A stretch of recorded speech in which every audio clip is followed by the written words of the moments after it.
اعوذ باللہ من الشیطان الرجیم بسم اللہ الرحمن الرحیم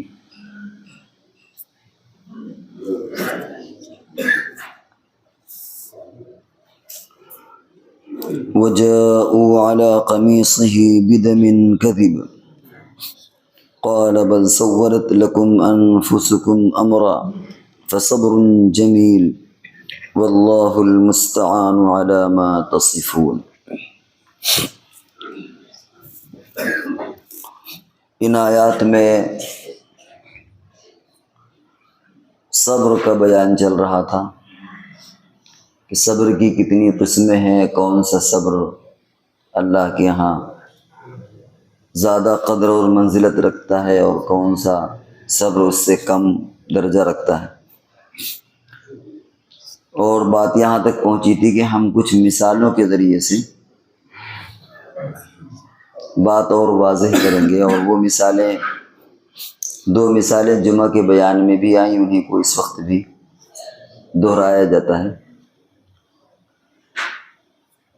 وہ مثال یہ ہے کہ ایک عورت طواف کر رہی تھی اور وہ یہ کہہ رہی تھی کہ اللہ میں اس حال میں بھی آپ سے خوش اور راضی ہوں۔ پوچھنے والے نے پوچھا کہ کس حال میں، اس کا پس منظر کیا ہے؟ اس نے کہا کہ میرے 3 بیٹے تھے اور قربانی کے وقت میں میرے شوہر نے گھر میں جانور ذبح کیا، اور پھر کسی وقت میرے 2 بیٹے، جو ایک تھوڑا بڑا تھا ایک چھوٹا تھا، اس نے کہا کہ تمہیں معلوم ہے کہ ابو نے کس طریقے سے بکری ذبح کی تھی؟ اور چھوٹے بیٹے کو لٹایا اور چھری چلا دی۔ اسے پتہ بھی نہیں کہ اس کا رزلٹ اور انجام کیا ہوگا، دیکھا، نقل کیا اور اس طرح چھری گردن پر چل گئی، چھوٹا بیٹا اس طرح مر گیا، اور بڑا بیٹا مارے ڈر کے، بعض لوگ یہ کہتے ہیں کہ وہ جنگل بھاگ گیا، اس کو درندے نے کھا لیا، اور کچھ کہتے ہیں کہ گھر میں کہیں پر چھپ گیا، اسے سانپ نے ڈس لیا۔ ماں اسے ڈھونڈنے کے لیے نکلی یا ڈھونڈتی رہی، اور اس کا ایک چھوٹا بیٹا تھا اور جو گھسٹ گھسٹ کر کے تندور جل رہا تھا اس میں گر گیا۔ شوہر بیٹے کی تلاش میں گیا، وہ جنگل میں مر گیا۔ کل ملا کر کے اس کا پورا خاندان اس طرح ختم ہو گیا۔ اس نے کہا کہ اللہ میں اس حال میں بھی آپ سے راضی ہوں۔ دوسرا واقعہ آپ کے سامنے بیان کیا گیا تھا کہ امام اوزاعی علیہ رحمہ فرماتے ہیں کہ میرے ایک جگہ گزر ہوا، میں نے دیکھا کہ ایک شخص پیروں سے ہاتھ سے معذور ہے اور زبان سے اللہ کا شکر ادا کر رہا ہے۔ میں نے اس سے پوچھا کہ تو اس حال میں بھی اللہ کا شکر ادا کر رہا ہے؟ اس نے کہا کہ کیا اللہ کے اندر یہ طاقت نہیں کہ اگر اللہ چاہے تو آسمان سے آگ برسا دے، زمین کو پھاڑ دے، زمین پر دھسا دے، یا مجھ پر اور بھی دوسری مصیبتیں نازل کر دے؟ ظاہر ہے کہ اللہ تعالیٰ اس پر قادر ہے، لیکن اللہ نے مجھے صحیح سالم رکھا، یعنی میری زبان اور میرا دماغ، میرا دل صحیح سالم ہے کہ کم سے کم میں اللہ کا ذکر تو ادا کر رہا ہوں۔ امام اوزاعی کہتے ہیں کہ میں تھوڑی دیر اس طرح اور بات کرتا رہا اس سے، اور مجھے حیرت ہوئی کہ اس کا ایمان کتنا مضبوط ہے، کتنا پختہ ہے۔ آج ہم لوگ ذرا سی باتوں میں شکوہ کرتے ہیں۔ پھر اس نے کہا میرا ایک کام کر دو گے؟ میں نے کہا کیا؟ اس نے کہا کہ میرا ایک بیٹا تھا جو مجھے وضو بنایا کرتا تھا، وہ نظر نہیں آ رہا، کئی دن ہو گئے، ذرا ڈھونڈو۔ کہتے میں ڈھونڈنے گیا تو چونکہ جنگل تھا، وہ میں نے دیکھا کہ کچھ ہڈیاں، کچھ ایسے کپڑے ملے جس سے میں نے محسوس کر لیا کہ یہ اسی کا بیٹا ہے۔ اب میں اس کے پاس آیا تو ہمت نہیں ہو رہی تھی مجھے کہ میں کیسے اس سے کہوں کہ تیرا بیٹا تو درندہ کھا گیا۔ کہنے کہ میں نے تھوڑی سی تمہید بنائی کہ یوسف علیہ السلام کا صبر زیادہ بہتر تھا، یا تمہارا یوسف علیہ السلام کی قدر و قیمت اللہ کے یہاں زیادہ تھی، یا تمہاری؟ کہتے ظاہر ہے کہ اس نے کہا کہ بھائی وہ نبی ہیں، میں ایک امتی ہوں، نبی اور امتی کا کیا جوڑ ہو سکتا ہے؟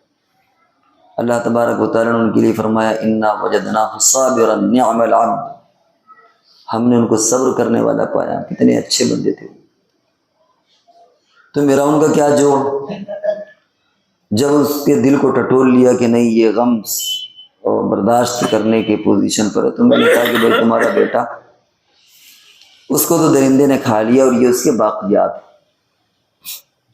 اس وقت اس نے ایک آہ بھری اور یہ جملے کہ الحمدللہ الذی لم یخلق من ذریتی خلفا یعصیہ فیعذبہ بالنار، کہ تمام تعریفیں اس اللہ کے لیے جس نے میری ذریت میں کسی ایسے کو نہیں پیدا کیا جو اللہ کی نافرمانی کرتا اور اللہ اسے جہنم کی آگ سے اسے سزا دیتے۔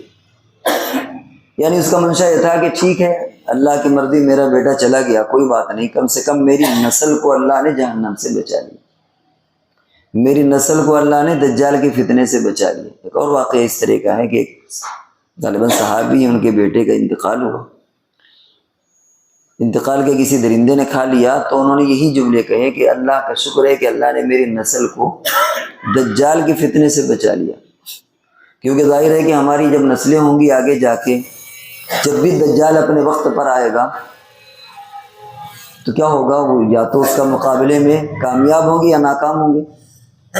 اگر ناکام ہوئے تو آخرت خراب، کامیاب ہوئے تو بڑا مشکل مسئلہ ہے۔ اس لیے اللہ نے کم سے کم ہماری نسل کو دجال، تو اس میں بھی ایک سبق یہ ہے کہ اگر کسی کے بچے نہ ہوں، بچے ہو کے مر گئے ہوں، تو ان کے لیے تسلی کا یہ سامان ہے کہ کم سے کم اللہ نے ان کی نسل کو ان فتنوں سے محفوظ رکھا۔ بہرحال یہ اور بھی اس طرح کے واقعات ہیں۔ کہتے پھر بہرحال اس نے ایک سرد آہ بھری، اس کا انتقال ہو گیا، کچھ لوگ آئے، انہوں نے بڑی تعریفیں کی کہ آپ تو ایسے تھے ایسے تھے ایسے تھے۔ میں نے پوچھا کہ یہ کون صاحب تھے؟ لوگوں نے بتایا کہ حضرت ابن عباس کے شاگرد ابو قلابہ تھے۔ ایک طرف یہ حالات ہیں، دوسری طرف اگر ہم دیکھیں تو آج کا دور شکووں کا دور ہے۔